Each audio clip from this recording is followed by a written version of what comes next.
शनिवार को रानीताल स्थित बीजेपी के संभागीय कार्यालय में बजट पर परिचर्चा के संबंध में पत्रकार वार्ता का आयोजन रखा गया। इस दौरान राज्यसभा सांसद सुमित्रा बाल्मीकि ने केंद्र सरकार के अंतरिम बजट में जनता के हित के बारे में जानकारी दी। मैं आपको बताना चाहूंगी कि इस बजट में भारत के G20 अध्यक्षता के वर्ष के दौरान मोदी जी द्वारा सरकार के किए गए कार्यों को रेखांकित किया गया है, जिसमें प्राकृतिक आधुनिक आधार संरचना के सभी के लिए समान अवसरों के साथ समृद्ध भारत को दृष्टिगत कोण को प्राप्त करते हुए भारत को दुनिया भर में विश्व गुरु के रूप में पेश किया गया है। सतत आर्थिक विकास और राजकोषीय को भी मजबूत किया गया है। सार्वजनिक निवेश को प्रोत्साहित करने के लिए धीरे धीरे पूंजी व्यय और परिव्यय की वृद्धि को भी परिलक्षित कर सेवाएं देने का मोदी सरकार जी ने यह लक्ष्य रखा है। आपको बताना चाहूँगी कि इन सक्रिय उपायों के परिणाम राजकोषीय सकल घरेलू उत्पाद का 5.1% तक कम रहने का अनुमान है। पिछले वित्तीय वर्ष में 5.9% था।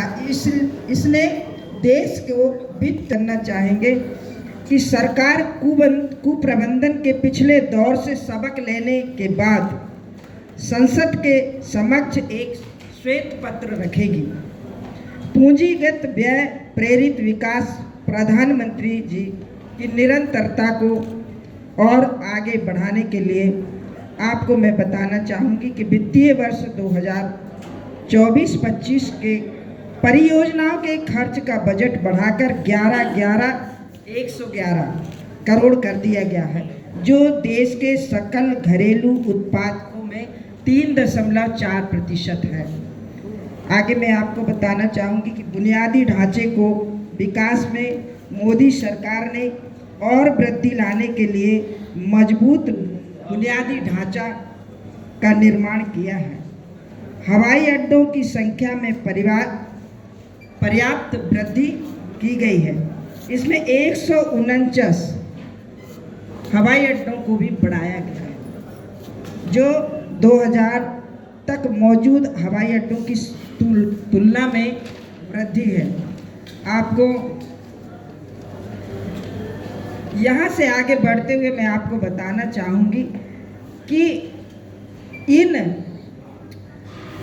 मोदी जी की सरकार के द्वारा की गई उड़ान योजना के हवाई यात्रा को सबके लिए सुलभ बनाने के लिए, जिससे टियर 2 और टियर 3 शहरों को मध्यम वर्ग के नागरिकों को भी जोड़ा गया है। दक्ष नेत्रालय महाकौशल संभाग का एकमात्र निजी अस्पताल, जहां सभी प्रकार की कॉर्निया नेत्र प्रत्यारोपण ऑपरेशन किए जाते हैं। इसके अतिरिक्त चूने, तेजाब की चपेट से ग्रसित आँखों का इलाज, स्टेम सेल एवं म्यूकस मेम्ब्रेन प्रत्यारोपण जैसे जटिल ऑपरेशन डॉक्टर चैताली हर्षे द्वारा किए जाते हैं। तो फिर आज ही आए और अपनी आँखों में होने वाली जटिल बीमारी से छुटकारा पाएं। विश्व स्तरीय उपकरणों एवं अनुभवी चिकित्सकों द्वारा।